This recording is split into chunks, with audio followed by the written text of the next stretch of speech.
So, hello. This is part 2 of my journaling series, sharing with you guys, the shit I journal about, basically. And I'm adding this morning my daily devotional and my angel card and a visualization, all the stuff that I try to do every day. Definitely journaling I do every day. I do my devotional every day. I sometimes do my healing with angel cards, and I'm trying to get in the habit of building this visualization practice.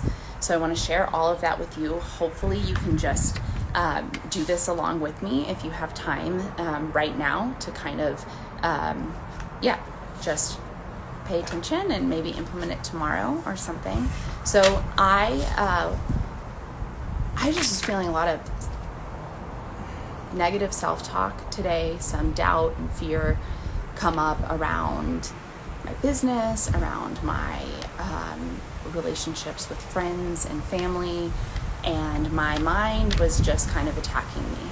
And I saw it happening because I do this work. I see my thoughts happening all the time, but the thoughts were coming so quickly that I felt the physical vibration of the emotion hit me. So in my solar plex, anxiety hits me there. It's heavy, it's warm. I want to take deep breaths like this. Even just talking about it now, I can feel it. I can feel it come up in me. So I want to show you guys how my morning went and how I worked through this and how I'm feeling so much better right now while allowing this ball of anxiety. It's subtle right now, but just to be with me all day. It's okay. And I actually spoke to somebody this morning about their anxiety and how, we make it mean there's something wrong with us. And there isn't.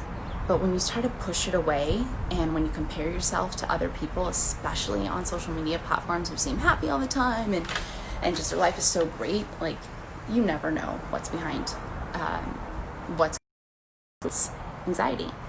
So anyways, I'm going to jump in and just read the things that I read today, really focus on them. Let me know what you think. So true. Thanks for the reminder. Hi, Sophie. My brother's watching and he's in the other room. He's probably going to talk some shit on here because that's what he does. Anyways, it's Jesse, by the way. Anybody knows my brother. Okay. So my coach posted this in our mastermind group this morning, and it is exactly what I needed to hear. I was feeling overwhelmed with just shitty thoughts about myself, and I was leaning towards believing them. So she posted this, and I posted it on my story. You can go, and it's my post today, actually. It's in my feed, and it's about manifestation. So I'm going to read you this card. Manifestation: with focus and intention, I can shape energy in any direction. Energy is rhythm, frequency, and vibration. When we focus our intention with purposeful calm, our ability to shape energy and the desired direction is magnified. You're becoming more skilled at receiving and manifesting. As you fine-tune your ability to cast your loving spells into the world, maintain a sense of reverence for the greatest good, and your skills will flourish. Anytime you exert force or doubt into the equation, equal force or doubt will push back. So be mindful of your thoughts and your words. The essence of what you're shaping is perfectly blooming. Remember to always leave room for an element of surprise to unfold. Graciously give and receive as you become a magnetic energy shaper. Everything begins with an intention. So let me know what your thoughts about that are. But for me, it was just a solid reminder. I totally believe in manifestation. I totally believe that what we focus on, we create. There's a brain science behind it. The more you focus on the negative, the more your brain is going to search for things that are negative. The more you focus on the positive, the more your brain is going to search for evidence of positive things in your life. It is how it works. And I'm going to do a whole other training on that filter in our brain. But reading that about manifestation this morning was just such an awesome reminder for me, like, holy shit, you are not creating the right energy. You're not focusing on the right things that you want to call into your life. And so this was a great reminder to change my focus while allowing that anxiety to sit inside my chest, and while seeing those negative thoughts come. So then the next thing I did was go to my devotional. That's what I did next. I'm like trying to go in order. So I'm going to read you, and I also posted this, but I'm going to read you I do this, by the way. It is Jesus is Calling. I love it. I read it every day. I connect to it every day. Some days I connect to it so much more than other days, and today was one of those days. So I'm going to read you this and give you my thoughts about it too, but hopefully just reading you it can resonate with you somehow. So, stop worrying long enough to hear my voice. I speak softly to you. In the depths of your being, your mind shuttles back and forth. Your mind shuttles back and forth, hither and yon, weaving webs of anxious confusion. As my thoughts rise up within you, they become entangled in those sticky webs of worry. Thus, my voice is muffled, and you hear only white noise. Ask my spirit to quiet your mind so that you can think my thoughts. This ability is an awesome benefit of being my child, patterned after my own image. Do not be deafened by the noise of the world or that of your own thinking. Instead, be transformed by the renewing of your mind. Sit quietly in my presence, letting my thoughts reprogram your thinking. I love that last line. What I do with my clients is all about reprogramming your brain. And it just connects so much, right?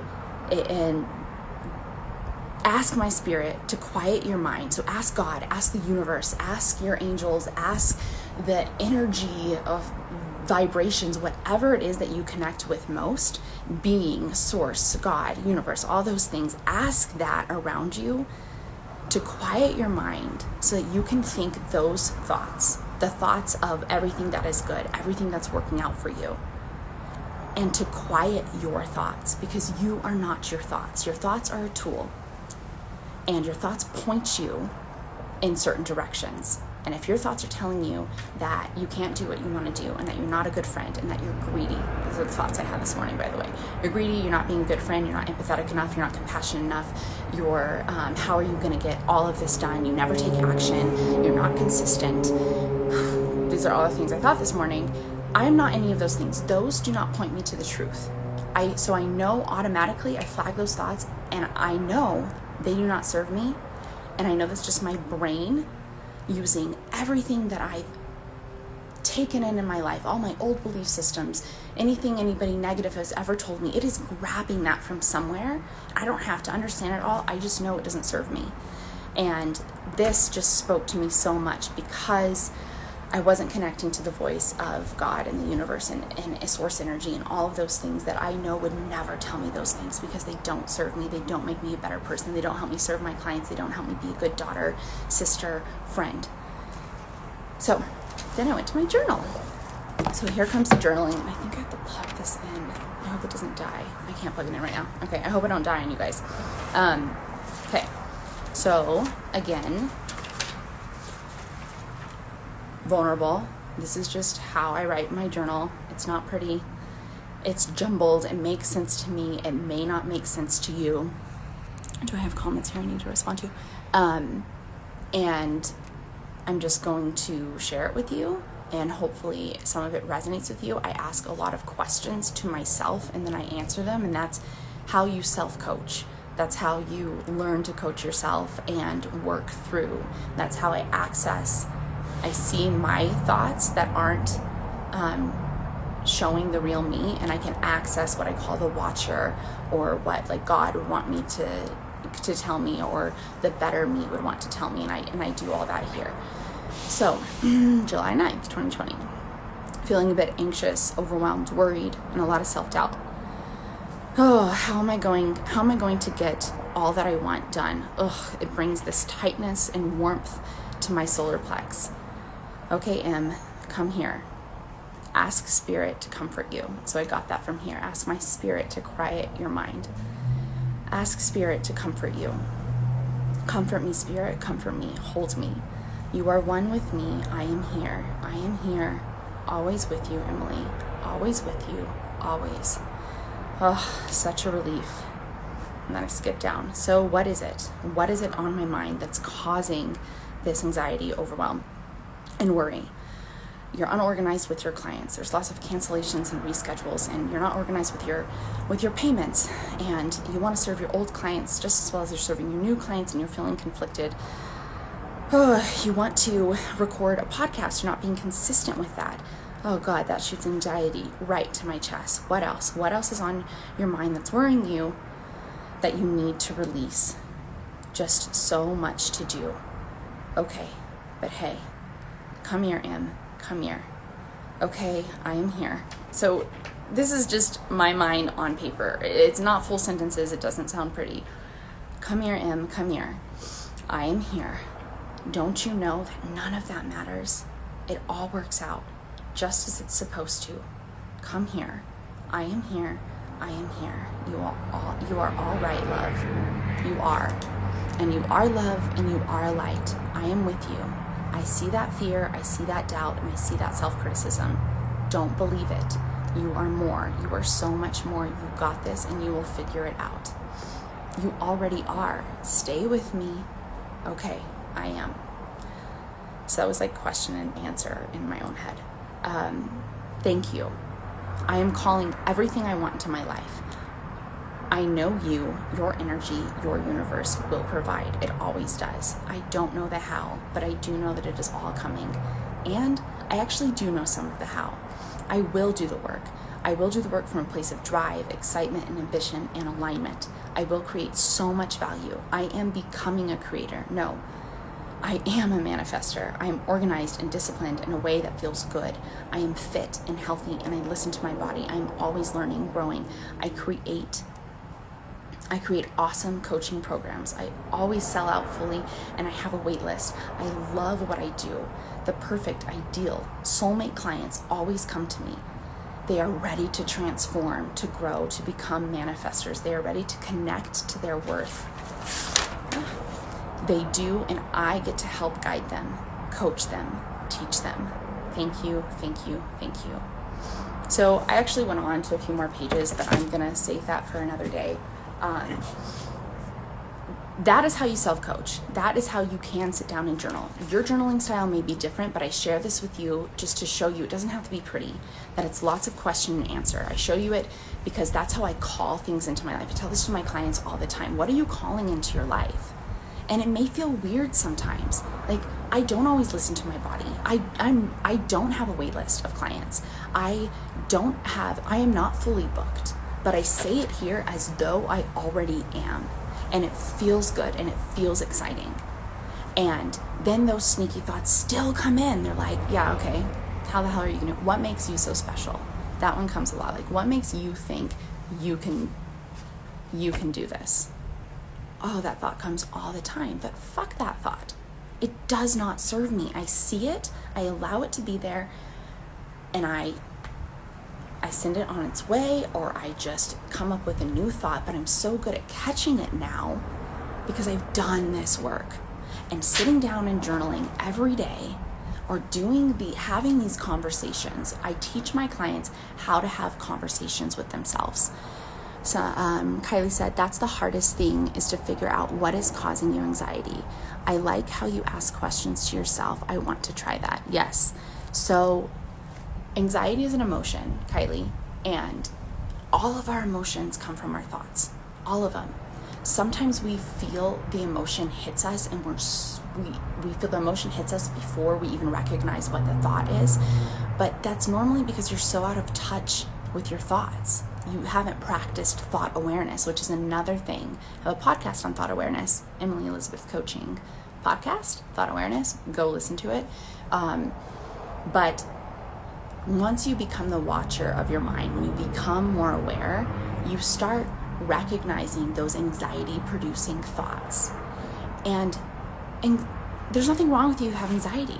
I am experiencing anxiety right now, and I've learned how to manage it. Now, I've never experienced extreme anxiety like many of my clients have, and maybe you have, but it can be managed. But you have to believe it can be managed. And I promise you that it can. And it takes this work. It takes practice. It takes learning to understand your brain and your thoughts and the power of them and using them as tools for you rather than against you. So anyways, that's on that. Do I have any other little comments that I missed? Let's see. Okay, so then what I did, I'm almost done. Then what I did was I have these little angel deck cards that I got from my good friend Chantel. And I use this kind of as thought work. I say a little prayer. I ask God, just tell me what I need to hear. And they're all positive. And I'm like, it's just a way to spark positive thoughts and to think. It's like, they're not tarot cards, they're not anything like that. And if you're into that, it doesn't matter. But for me, it's just like thought work. I ask for it to speak to me in a way, and I always find a way for it to feel good. So today I pulled playfulness, and I'm just going to go ahead and say, for any of you who are watching this, try to apply what I'm about to read to you to your life, okay? Ask for this little reading to apply to something in your life, and just ask yourself, what can I learn from that? So playfulness. Card meaning. Fun and play is the angel's way. They guide you to add fun to your life and to know that fun is a necessity, not a luxury. The angels know that you have a lot of responsibilities and that you need a steady flow of time, money, and other resources. By drawing this card, the angels want you to know that regular doses of fun can help you accomplish your goals. You may protest that you don't have enough time, money, or energy to play. Yet, your angels assure you that playfulness is a wonderful investment that yields immediate returns. When you have fun and laugh, you relax. This relaxation gives you a greater inflow of ideas, spiritual connections, divine guidance, and energy. With the new inspirations and energy, you can better manifest your desires. Your relaxed and radiant personality attracts wonderful and helpful people to you. Your positive outlook creates new opportunities for you. When you look at life in this way, you can't afford not to have fun. So for me, a few lines just totally spoke to me, right? You have a lot of responsibilities that you need a steady flow of time, money, and other resources. So I have this limiting belief that I'm not organized and that I don't honor myself and I don't show up for myself as much as I want to. And that was just like, whoa, okay, that spoke to me. Obviously fun and relaxed. Okay, this part, this relaxation gives you a greater inflow of ideas, spiritual connections, divine guidance. Like I'm always asking God, the universe, everything to guide me, to show me what I need to do. I call it into my life, a divine guidance and energy. And then it says that this radiant and relaxed personality attracts wonderful and helpful people to you. And I said that in my journaling today, like my perfect, ideal soulmate clients just come into my life. They're ready to do the work. They're ready to transform. I get to teach them, to guide them. And this is the thought work, right? I connect to it. I'm like, that's what I see because that's what I'm focusing on. And I'm like, yep, everything's fucking working out for me. I got this. And I feel so much lighter. I feel so much better. So that is my spiel for this. This will be posted to my Instagram feed. So go and watch the whole thing. But anyways, taking time for yourself to do this thought work. This, obviously, I had the time to do this, but I make the time to do it. And it's a habit just like anything else. You have to build it up, just like I move my body every day. Anyways, so hopefully that was helpful for you. Please drop some comments. Let me know what parts resonated with you more. If you have any questions, again, I have a 7-day journaling challenge that is free. Just comment here or DM me that you want it. I will send it to you. And yeah, okay. Now I'm gonna go have some fun and walk the river with my family because that's what the universe told me to do today. Okay, see you later. How do I get out of here? And bye.